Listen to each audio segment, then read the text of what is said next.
네, 안녕하세요. 국어자료 강독 4주 3차 시 강의 영상입니다. 지난 차시에 이어서 오늘도 후기 중세국어의 특징을 계속 살펴보도록 하겠습니다. 그 PPT 7쪽을 함께 보도록 하죠. 후기 중세국어의 특징 가운데 그 역사적 배경을 이제 한번 개괄적으로 살펴보게 될 텐데요. 일단은 기본적으로 우리가 앞에서 배웠지만 역사적 연구는 문헌을 대상으로 하는 것이 1차적 연구라고 했잖아요. 그런데 이제 문헌이라고 하는 것은 기본적으로 이제 written language, 문어란 말이죠. 강의 초반에 여러분들이 이미 배웠겠지만 이 문어라고 하는 것은 구어의 살아있는 모습을 그대로 전할 수가 없어요.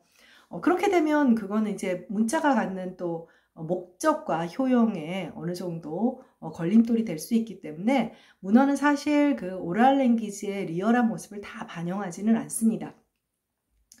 근데 현대국어 같은 경우는 문자 언어와 문어와 구어의 불일치가 어느 정도 보이더라도 실제 살아있는 구어의 모습을 우리가 듣고 또 뭐 녹음도 하고 그렇게 해서 분석을 할 수가 있는데 역사적인 연구는 그것이 아예 불가능하잖아요. 그러니까 우리는 그 문헌에 쓰여 있는 문어의 모습을 통해 실제로 발음되었던 구어의 양상을 미루어 짐작하게 되는 것이죠. 물론 구어와 문어가 완전히 틀릴 리는 없죠. 전혀 다른 것은 아니지만 어느 정도의 어떤 괴리, 차이 그런 것들을 염두에 두고 역사적 연구를 해야 된다는 것인데 훈민정음이 만들어진 이 시기, 그러니까 이제 드디어 우리 한국어의 전면적 표기가 가능해진 이 시기에 너무나 감사하게도 과거와는 달리 우리말이 제대로 표기됐지만 그러나 여전히 문자 언어가 갖는 어느 정도의 한계에 대해서는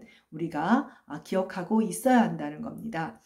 훈민정음 창제를 통해 국어의 전면적 표기가 이루어졌지만 그 한계는 일단 현재 전하고 있는 대부분의 정음 문헌들이 15, 16세기의 그 중앙간청에서 간행된 간행물이에요. 간단히 말하면 국정교과서냐 아니면은 거민정 교과서냐 이런 여러분들 교과서 보면 그런 것이 있죠. 예를 들면 역사교과서 같은 경우 국정교과서다 그러면 굉장히 그 정부의 이데올로기나 가치관이 반영이 되잖아요. 근데 거민정이 되면 어떻게 돼요? 여러 사람들이 만드니까 다양한 그런 견해들이 어느 정도 원칙은 있겠지만 수용이 되잖아요. 그런데 관청에서 간행이 된다. 그러면 굉장히 이 문헌들의 색깔이 간단히 말하면 통일성이 있고 나쁘게 말하면 뭔가 일관된 속성만이 있고 실제를 많이 반영하지 못할 가능성이 훨씬 큰 거죠. 간단히 말하면 같은 출판사의 책이거나 뭐 같은 교수의 책이거나 뭐 이렇게 되면 근데 언어의 살아있는 모습은 다양한 계층의 다양한 그 출판을 하는 곳에서 다양한 지역이어야 하는데 초기의 문헌이니까 당연히 중앙 그 관청에서 나오는 문헌밖에 없었어요. 물론 근대국어 시기에 가면 이제 지방에서 간행되는 문헌들도 많아지고 그렇게 됩니다. 근데 초기에는 그랬고요. 이러한 초기 문헌들은 이제 주로 관청이라고 했잖아요. 언문청. 이제 아마 한국사 시간에도 한국사 시험을 대비해서도 좀 기억을 할 필요가 있어요. 제일 외우기 어려운 것이 막 조세제도, 그 다음에 토지제도 이런 거 관청 이름 그 이름 같고 그렇잖아요. 근데 초기 문헌들은 이제 언문청, 그 다음에 정음청, 그리고 간경도감은 딱 불경언 애들을 찍는 거죠.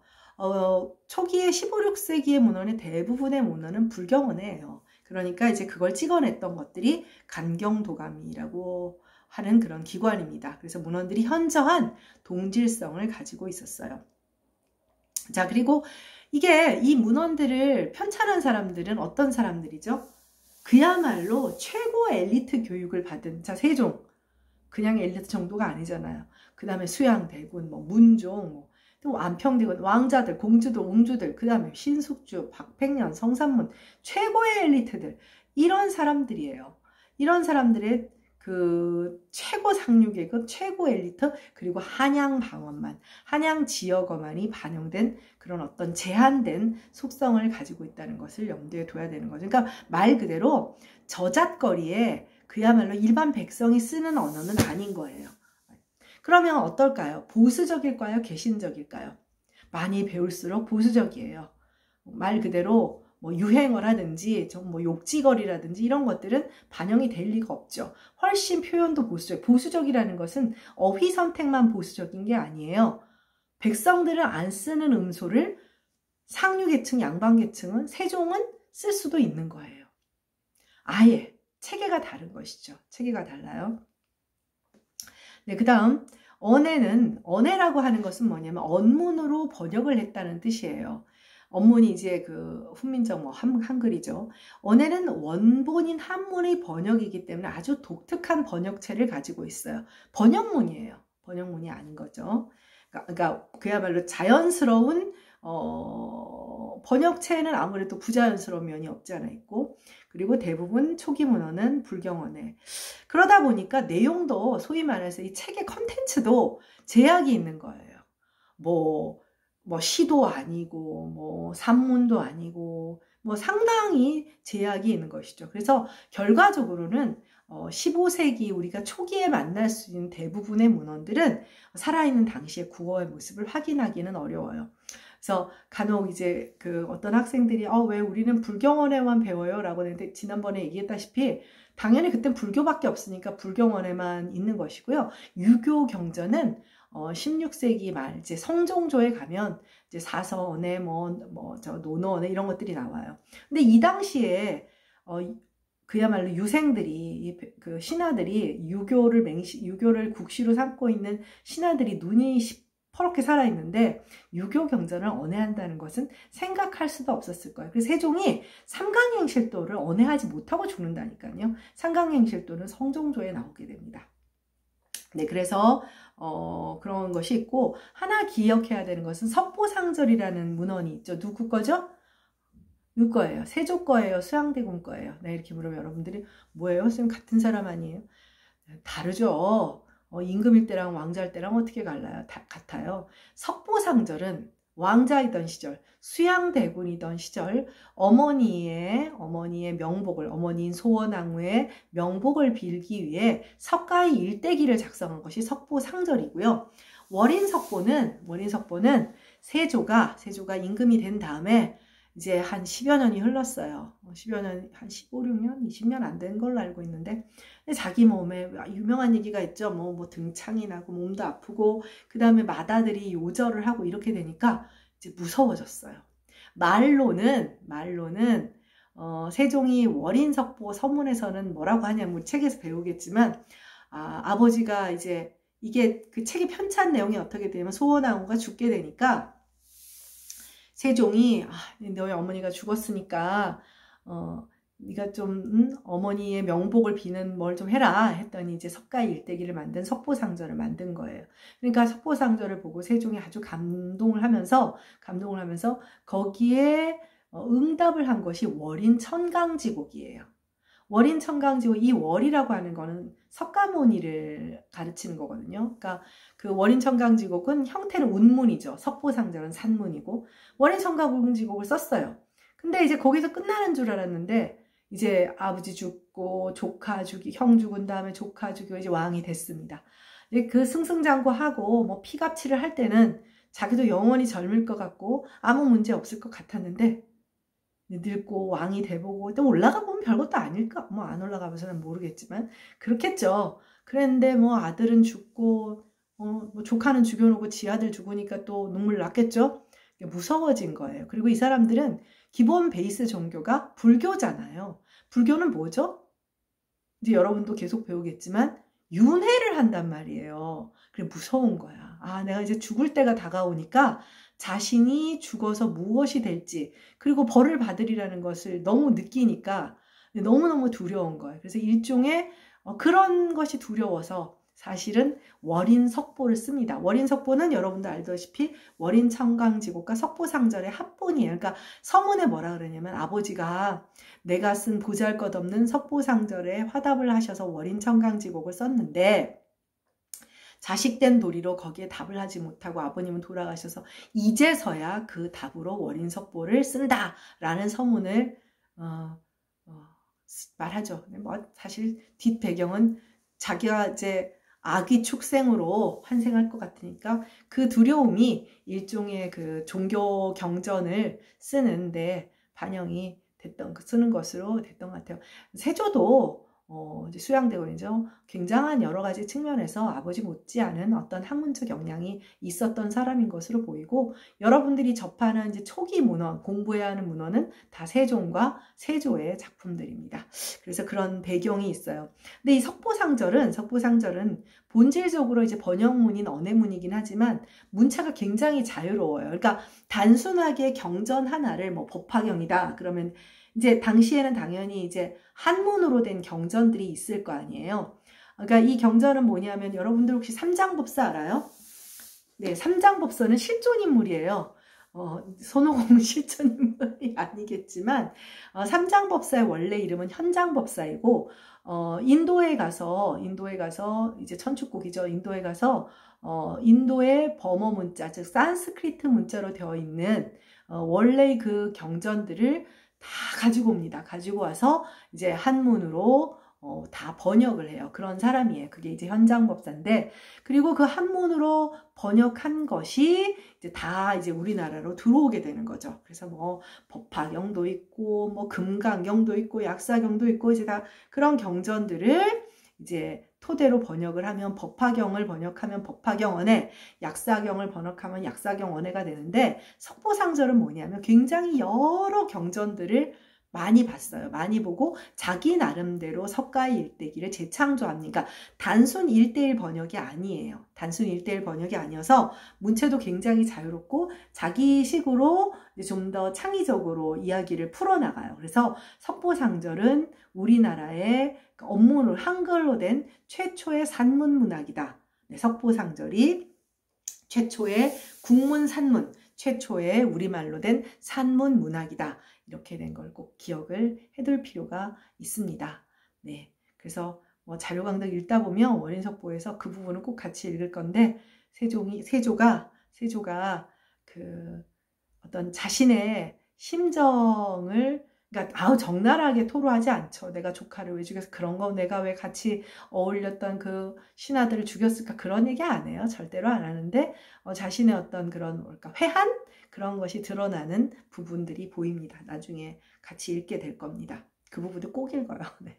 자, 그래서 역사적인 배경은 그렇고 문헌이 가진 한계를, 특히 이 시기에 문헌이 가진 한계를 이해하라는 뜻입니다. 다음 페이지로 갈게요. 네, 이번에는 후기 중세국어의 특징 가운데 이제 우리가 공부하게 될 그 국어사들이 보통 의문사 중심의 국어사가 많이 됩니다. 고등학교 교과서들도 좀 그렇고요. 근데 그 이유가 있어요. 그 이유가 있어서 왜 의문사 중심의 국어사가 되느냐라는 것에 대한 이유를 여러분들한테 설명하기 위해서. 자, 그래서 국어사 연구의 시작은 뭐냐면요. 소실문자의 음가 연구로부터 시작이 돼요. 여러분들이 19세기 말이나 20세기 초의 국어학자라고 생각을 한번 해보세요.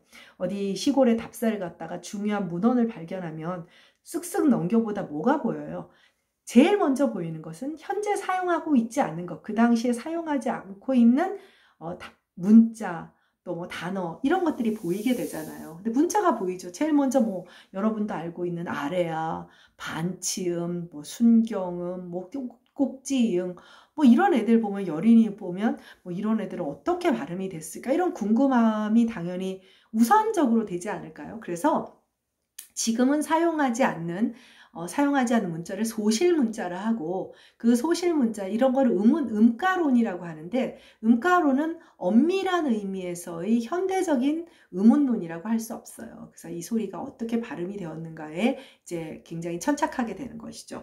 소실문자의 음가에 대한 연구가 되니까 현대적인 의미에서의 음성음운론이 아니라 하더라도 기본적으로 이 논의는 이제 소리에 대한 연구에 초점을 두게 되는 것이죠. 그래서 초기에 국어사, 그리고 당연히 과거에 대한 연구니까 이제 역사가 되지 않겠어요. 그래서 문자사와 의문사 연구가 우선이 되게 됩니다. 문자사와 의문사가 우선적으로 연구가 돼요. 이후 문법사 연구가 진행이 됩니다. 사실 선생님이 학교를 다닐 때는 국어사 수업 시간에 문법사는 거의 말이 문법사지 형태 의문사 단어 차원을 넘어서지 않는, 그래서 그 이후 문법사 연구가 진행되게 되는데, 문법사 연구는 주로 이제 90년대에 들어와서 이제 본격적으로 진행이 됩니다. 그러다 보니까 학교 문법에서 적극적으로 수용하기에는 아직은 정론화되지 않은 그런 그 논의들도 꽤 많아요. 물론 이제 그 교직 과정을 이수해야 하는 친구들은 이제 중세국어 문법에 대해서 뭐 고영건 쌤 책이나 또 뭐 요새는 뭐 여기저기 교직 대비한 그 책들, 뭐 사대에서 나온 책들 뭐 많이 보고 있는 걸로 알고 있는데, 이제 일반 국어국문학과의 전필 코스에서 국어사는 일반적으로 문자사와 의문사에서 하기도 허덕허덕하니까, 네. 문자사와 의문사는 대개의 경우 큰 틀은 정설화되어서 아직은 새로운 그런 아주 그 큰 이견이 있는, 말하자면 어떤 정통의 견해들이 좀 정리가 되어 있어요. 그래서 학교 문법에서도 그것이 받아들여지고 있어서 여러분들도 문자사와 의문사 중심의 국어사를 수업을 받게 됩니다. 문법사 연구가 90년대 이후에 진행된 이유는 뭐냐면, 자, 이게 해방 직후에, 이제 그 해방 직후도 아니에요. 6.25 겪고 뭐 잠깐 딴 얘기 한다면 여러분과 나는 역사에 남을 거예요. 왜 역사에 남느냐? 대한민국뿐 아니라 전 세계 역사에서 온라인으로 그 수업을 들은, 거의 전학기 내내 온라인으로 수업을 들은 최초의 세대죠. 그리고 20학번은 입학식을 치르지 못한 전대미문의 학번이 될 거예요. 아주 유명한 학번이 있어요. 50학번이라고. 50학번 있죠. 50학번은 없겠어요. 선생님 지도교수가 50학번인데 그야말로 입학하자마자 뭐 예전에 학교는 뭐 3월달에 수업도 안 하니까 수업 몇 번 듣지도 않았는데 전쟁이 난 거예요. 전쟁이 나서 부산에서 전시대학이라는 곳에서 학교를 다니는데, 전시대학은 학교를 나누지 않고 그냥 살아있는 교수, 그 다음 살아있는 학생들이 있으면 교수도 뭐 들고 온 것도 없잖아요. 그래서 그냥 강의하는 거고, 그래서 전시대학 교수들이 이렇게 내가 그 책만 있었다면 뭐 그런 얘기를 그렇게 많이 했었다고 해요. 정말. 그런데 그때는 50학번은 입학이라도 했죠. 20학번은 그러지도 못했습니다. 그래서 어쨌든 그러다 보니 이제 거의 제대로 된 그 학문적 연구라고 하는 것은, 본격적인 연구는 어느 정도 전쟁에 그게 뭐 좀 가라앉고 60년대부터 제대로 연구를 하게 되니까 제일 먼저 뭘 할 것 같아요? 차자표기 연구할까요? 한글로 된 훈민정음 관련 자료 연구 먼저 할까요? 훈민정음 급하지. 차자표기가 왜 급해? 훈민정음 연구하고, 그 다음에 이제 데이터베이스를 처리하는 이제 컴퓨터가 본격적으로 도입되면서 이제 국어학 하시는 선생님들 중에서도 그런 처리를 잘 하시는 분들이 이제 다 입력 자료를 만들어 놓고 뭐 이런 작업들을 다 어느 정도 하게 됐어요. 그게 거의 한 80년대에 거의 마무리가 됩니다. 마무리가 되고, 어찌 보면 이제 거의 그 한글 문헌에 대한 어느 연구, 전체적인 큰 틀은 이루어진 거예요. 그러니까 그때부터 사람들이 딴 데 눈을 돌리는데, 그게 뭐냐면 차자표기법에 눈을 돌리게 되죠.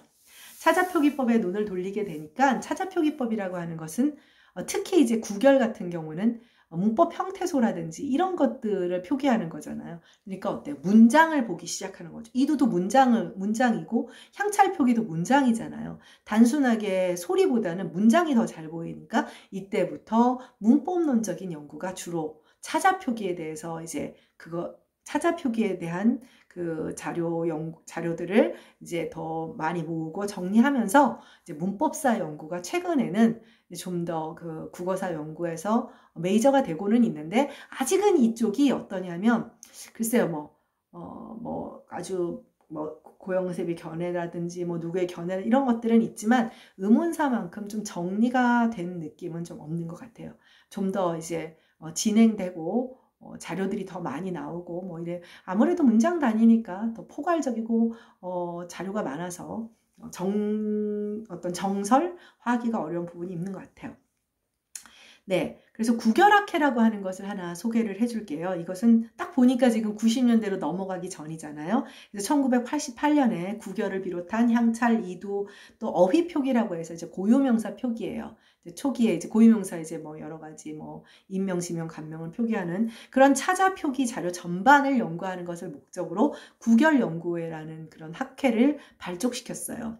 그 선생님은 사실 구결을 배운 적이 없어요. 제대로 이렇게 뭐 국어사 안에서뿐 아니라. 근데 이제 90년대 이후 학번들은 구결을 이제 제대로 수업 시간에 배웠다고 하더라고요. 그래서 삼국시대부터 고려시대까지 자료가 차자 표기니까 이것을 해독하고 연구하는 그런, 특히 그러다 보니까 중세 이전의 한국어의 모습에 대한 연구를 많이 하게 되고, 그 다음에 이 구결을 발전시킨 게 이제 일본의 가나 문자라고 했잖아요. 그래서 구결학회 국제학회예요. 단 2개 나라만 참여를 하는 그런 학회라서 그렇지. 근데 뭐 구결을 쓰는 나라가 뭐 2나라밖에 없지만 어쨌든 국제학회이긴 하죠.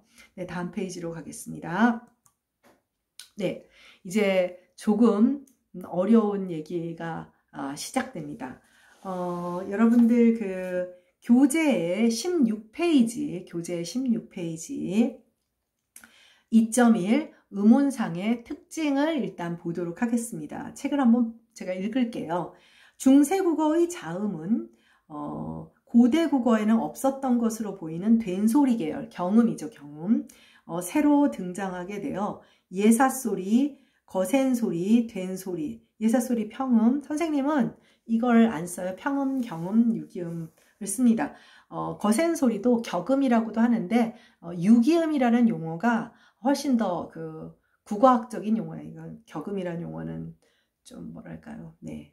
그래서 세 계열이 자리를 잡았어요. 그러니까 여러분들 한국어 자음 체계가 평음, 경음, 유기음이라는 것을 모르는 사람들은 아무도 없잖아요. 그런데 여러분이 생각하는 것과는 달리 고대로부터 이 세 계열의 자음 체계가 안정적으로 유지되었던 것은 아니에요. 근데 일단 15세기에는 이렇게 세 계열이 자리를 잡았고, 된소리는 경음은 시옷기극, 시옷디귿, 시옷비읍 등 시옷계 합용명사라고 해요. PPT에 또 정리해 놨는데 시옷계 합용명사라고 해서 시옷이 그 자음 그 합용명사죠. 요 두 자음에 뭉친 것 중에 첫 소리인 경우로 표기를 했습니다. 그리고 재미있는 것은 지읒의 된소리, 즉 파찰음, 이제 경국의 파찰음, 지읒의 된소리는 없었던 것으로 보여요. 이 소리는 17세기는 되어야 등장하는 것으로 보입니다. 보여요. 네, 일단은 지금 이 교재에는 3줄 정도로 설명된 것인데 이렇게 단순하고 간단하지는 않겠죠. 네, 국어사만큼 어렵게 배우지는 않겠지만 여기에 대한 정리를 조금 더 상세히 살펴보도록 하겠습니다. 네, 음운상의 특징, 경음 계열의 등장. 네, 그러면 후기 중세국어 시기에는 3개가 다 있지만 언제 등장했느냐? 간단히 말하면 여기 다 정리되어 있지만 전기 중세국어 시기는 되어야 등장한 것으로 보여요. 그러면 그 이전에 10세기 이전은 어떻게 되느냐? 어머, 신라 사람들은 그럼 경음을 몰랐단 말이냐? 그랬다고 보여집니다. 그 이전에는 평음하고 유기음만 있었던 것으로 보이고요. 더더더더더 옛날 우리의 조상 언어인 조어, 알타이 조어 당시에는 조어는 하라비 조자 써서 이제 조상 언어라는 뜻이에요. 알타이 조어 당시에는 뭐 영어나 중국어나 일본어처럼 유성음과 무성음의 대립을 가지고 있었던 것으로 보여요. 그 사이에 뭔가 몇천 년 동안 사이에 큰 변화가 있었던 것으로 짐작을 할 수가 있는 거죠. 뭐 이렇게 그냥 상상만 말을 하니까 단순하지만 이런 결론이 나오기까지의 여러 가지 자료들에 대한 검토와 분석을 통해서 학자들이 결론을 내린 겁니다. 자, 그래서 PPT 9쪽을 봐주도록 하세요. 자, 알타이 조어의 자음체계는 유성과 무성의 우은 대립을 가지고 있었던 것으로 reconstruction, 재구성해보고 과거의 상태를 재구성해보는 거죠. 현대국어의 자음체계에서 유성음과 무성음은 이음 차원이에요. 이음 차원은 음소가 아니니까 변별을 못하죠. 이음은 뭐냐? 자, 비 할 때는 무성음이죠. 나비 할 때는 유성음이죠. 근데 똑같은 문자가 돼 있죠. 음소로는 하나인 거예요. 네, 이런 것이 이제 변이음이죠. 이음의 차원에서 상보적 분포를 보였는데 이제 어느 시기의 변화를 있게 되는데 아마 우리가 알고 있는 고대의 어떤 단계에 뭐 도저히 문헌으로는 증명되지 않는 어떤 단계에 유성음, 무성음이 평음 하나로 합류되고 유성음과 무성음은 변이음으로 남은 것 같아요. 그러니까 음소로서는 평음으로 두 개가 다 합류된 거죠. 그래서 유성음과 무성음은 변이음의 차원은 존재하지만 음소의 차원으로는 존재하지 않게 된 것입니다. 자, 그 다음에 이후 고대국어 시기의 자음체계는 이제 이때 고대국어를 보통 얘기를 하기를 이제 그냥 고구려 백제 신라 정도로 이제 기억을 하면 될 것 같아요. 그래서 유무성의 의문론적 대립은 없고 평음 계열과 유무성의 대립을 잃고 이들이 합류된 평음 계열과 다소 불완전한 유기음 계열. 그러니까 유기음 계열도 완전한 상태는 아니었던 거예요. 완전한 상태는 아니었던 것으로 보여요. 이 체계에 대한 직접적인 증거를 찾는 것은 불가능하죠. 불가능한데 간접적인 증거가 있어요. 그게 한국 한자음이에요. 한국 한자음. 뭐 여러분들 우리 뭐 경지영지 거기 한자 공부하는 데죠. 그러니까 그렇게 한자를 또 잘하는 국문학생들이라 좀 잘하는 친구들도 있지만 뭐 요즘 뭐 다들 뭐 한자 좀 약하죠. 뭐 여러분들이 좀 한자도 공부를 했으면 하는 바람이 있지만 뭐 시대의 흐름이 좀 달라져서 어쨌든 그래서 한자음을 보면 이 고대를 짐작을 할 수가 있어요. 왜 그러냐? 한자가 유입된 시기가 고대 국어 시기인 걸로 보여요. 그러니까 고구려나 백제, 신라, 특히 이제 그 삼국 중에 가장 선진국은 어느 나라였을까요? 당연히 고구려겠죠. 당연히 고구려일 거 아니에요? 근데 고구려 건국 초기에 고구려의 건국 초기에 이제 한자와 그러니까 한문이죠. 한문으로 된 역사책이 만들어져요. 신라나 백제는 조금 더 나중에 만들어지긴 하지만 그러니까 역사책이 만들어진다라고 하는 것은 무슨 얘기냐 하면 그 역사책이면 상류 계층이 이제 지식인 계층이 문자를 영위하는 지식인 계층이 한자가 굉장히 이미 어느 정도 능숙해졌다는 거죠. 그러니까 이런 고대 단계의 한자가 능숙하게 사용되는 단계라면 그 직전에 이제 그 이전 시기에 한자가 들어왔을 것이고 그러면 그때 들어올 때 자 고대 국어 단계에 한자가 들어온다. 자 그럼 어떻게 될 거야? 그 당시 중국 한자음이 들어오겠죠. 그 당시 중국 한자음이 들어오는데 자 고구려 사람들은 어때요? 다른 나라 말이니까 내가 가지고 있는 언어의 음과 비슷한 음으로 쓰겠죠. 여러분들이 지금 어떤 다른 언어를 들으면 그 다른 언어의 발음을 어떻게 사용해요? 한국어의 발음에 가깝게 사용하죠. 한국어의 발음에 유사한 발음을 찾아서 사용하게 되는 거잖아요. 너무 당연한 거 아니에요? 그죠? 그렇기 때문에 그 당시 고구려 사람들도 한자가 들어오니까 한자의 발음은 당연히 그 당시에 중국 한자음 발음일 텐데 고구려 발음하고는 다르지 않겠습니까? 근데 그 중국 한자음의 발음을 고구려 발음에 비슷한 발음에 대당시켜서 사용하게 된 거예요.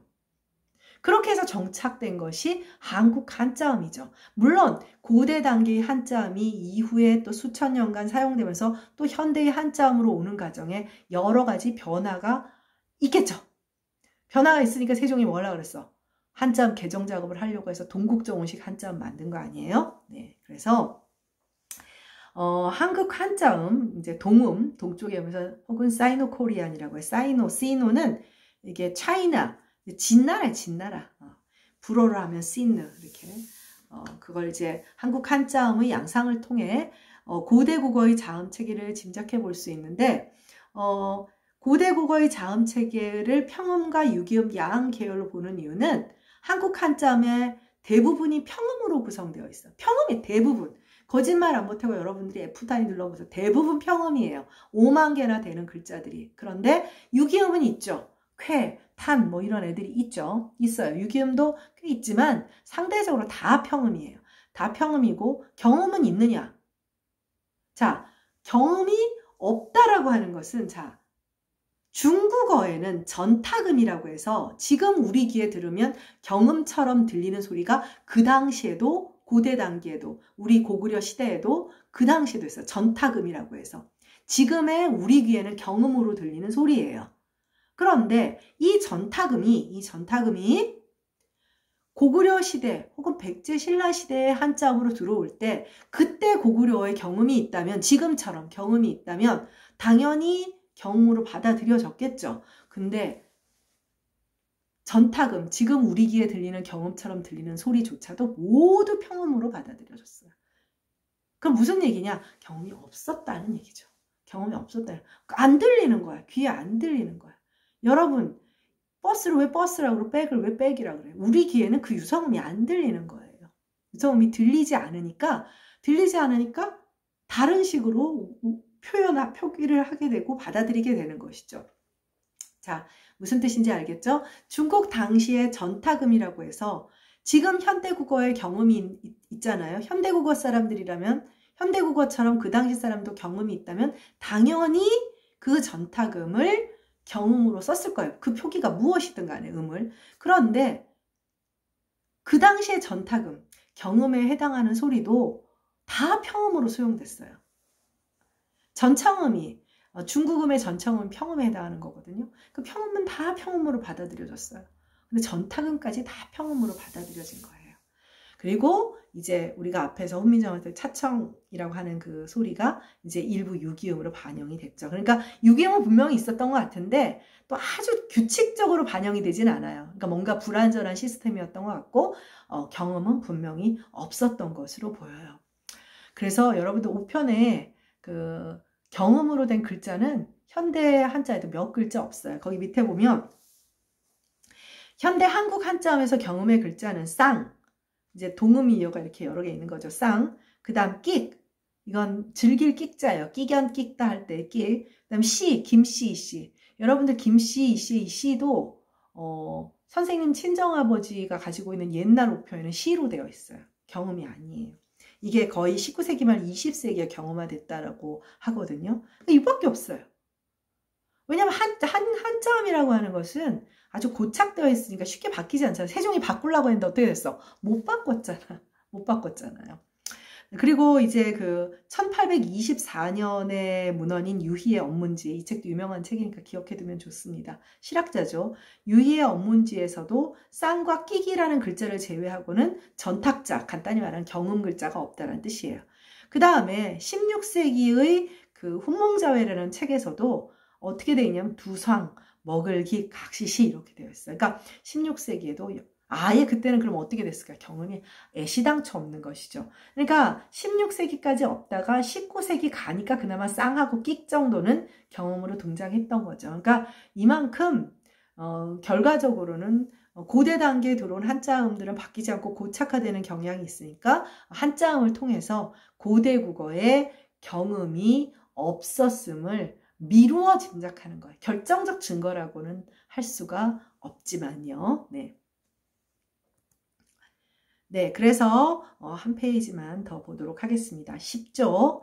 네, 음운상의 특징을 정리를 해보면 이제 자음체계의 특징이 되는 것이죠. 그래서 평음, 경음, 유기음의 대립체계에 현대고와 같은 그런 삼각대립을 보이고 있고 경음 표기를 위해서는 시옷계 합용병설을 사용하는 거죠. 그래서 이 시옷을 이제 된시옷이라 사용하고 거의 19세기 말 20세기 초까지 1933년 한글 맞춤법 통일안을 제정할 때까지 된시옷으로 사용하는 그런 경향이 있었던 거죠. 그 다음에 파찰음의 경음은 없었던 것으로 보고 있어요. 그 결정적 이유는 뭐냐면 지금 이게 파워포인트로는 옛 고가 잘 안 돼서 자간이 너무 넓은데 시옷계 합용병서로서의 시옷 지읒이 아예 보이지 않아요. 아예 보이지 않아요. 그러니까 시옷 기읍도 있고 시옷 디귿도 있고 시옷 비읍도 있어요. 그런데 시옷 지읒은 보이지를 않아요. 하다못해 히읗도 있는데 말이에요. 시옷, 지읒은 문헌에 등장하지 않기 때문에, 그리고 이게 나중에 17세기에 등장합니다. 그러니까 경음이 늦게 등장한 데다가 파차름도 더 늦게 등장한 것으로 이 자음체계의 특성을 좀 기억해 줄 필요가 있습니다. 네, 11쪽부터 유성 마찰음 계열 요즘 어려워지기 시작합니다. 그래서 PPT 자료가 미리 제시되었으니까 한번 읽어봐 주도록 했으면 좋겠어요. 뭐 여러분들 지금 16쪽에 3줄, 4줄 그거 얘기하느라 이만큼 시간이 흘렸는데 그 다음에 한 4줄 얘기하는 데는 더 어렵습니다. 그래서 요 책은 아주 단순하지만 내용이 그렇게 단순하지는 않아요. 좀 어려우니까 미리 제공된 PPT는 한번 읽어보고 왔으면 좋겠습니다. 네, 수고했고요. 수고했고 다음 5주 수업에서 만나도록 하겠습니다. 수고했어요.